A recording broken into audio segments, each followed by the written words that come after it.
আসসালামু আলাইকুম সুপ্রিয় দর্শক। সবাই কেমন আছেন? স্বাগত জানাচ্ছি হেনাস রকমারিতে। আলহামদুলিল্লাহ আমি অনেক ভালো আছি। আজকে ক্যাপশন দেখে বোঝা যাচ্ছে আমি কি নিয়ে এসেছি। আজকে আসলে আমি মাটির নিচের আলু দিয়ে ২ রকমের মাছ রান্না করব। একটা হচ্ছে শিং মাছ, আরেকটা হচ্ছে বড় রুই মাছের মাথা দিয়ে। আমি হচ্ছে আলুটা কেটে নিচ্ছি। আমি ফার্স্ট টাইম আসলে এই রান্নাটা করছি।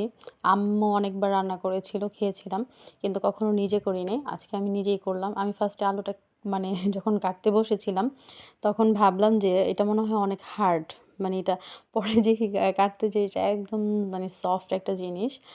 আর এটা খুবই সুস্বাদু এবং শরীরের জন্য খুবই ভালো। এই যে শিং মাছটা আমি ধুয়ে পরিষ্কার করে তারপরে হচ্ছে মসলা মাখিয়ে নিয়েছি। এটা শিং মাছ রান্নার জন্য যে মসলাটা কষানো হয়ে গেছে। দর্শক আসলে আমি এটা ভিডিওটা করতে পারিনি। এই হচ্ছে আলুটা পরিষ্কার করে হয়ে গেছে ধুয়ে কাটার পরে। এখন এটা মসলার মধ্যে দিয়ে দিব। তারপর এটা ভালোভাবে কষানোর পরে ওই মাছটা আমরা দিয়ে দিব। মাছটা আমরা ভাজবো আসলে। শিং মাছটা ভাজবো আর রুই মাছটা হচ্ছে কষিয়ে রান্না করব। তো দর্শক একটা নতুন রেসিপি আসলে হয়তোবা একেক অঞ্চলে একেক রকম খাবার খায়। আমরা এই খাবারটা খুবই পছন্দ করি। আর সবাই এইভাবে রান্না করে দেখবেন কেমন লাগে। আসলে কি বলবো এটা খুবই সুস্বাদু এবং মাটির নিচের জিনিস সবকিছুই অনেক ক্যালসিয়াম ভালো।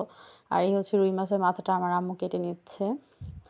এখন রুই মাছের রেসিপিটা করা হবে আলু দিয়েই। এটাকে বলে মাটির নিচের আলু। আর কে কি বলে আসলে আমার জানা নাই। এটাই হচ্ছে কাট করা হচ্ছে এই যে মাছটা। আমি একটা হাঁড়ি বসিয়ে দিয়েছি চুলায়। আর এই যে আলুটা এখন পেঁয়াজ কুচি আর হচ্ছে এটা সরিষার তেল দিয়ে করছি। সরিষার তেল দিয়ে দিয়েছি, পেঁয়াজ কুচি দিচ্ছি।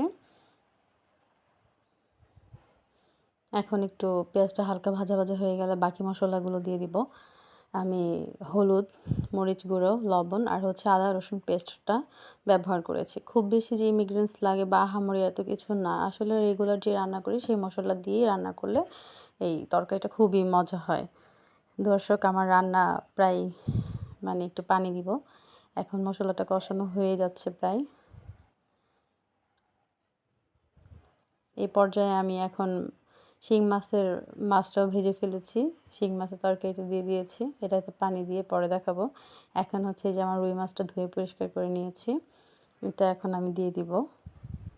মসলা কষানো হয়ে গেছে, উপরে তেল ভেসে এসেছে।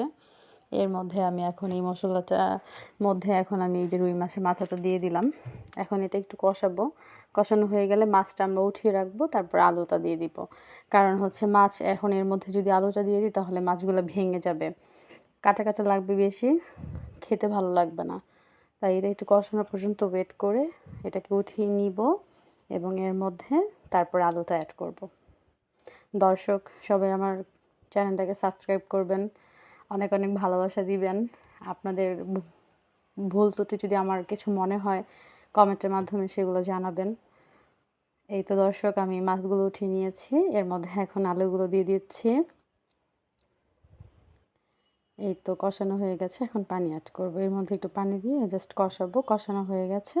এর মধ্যে মাছগুলো দিয়ে তারপর আমি পানি এড করে দিব। সুপ্রিয় দর্শক সবার উদ্দেশ্যে বলছি, আমরা নতুন চ্যানেল খুলেছি। সবাই অনেক ভালোবাসা দিবেন। আর এটা অবশ্যই ট্রাই করবেন। আমার রান্নাটা কেমন হলো জানাবেন। আপনারা ট্রাই করে কমেন্টের মাধ্যমে।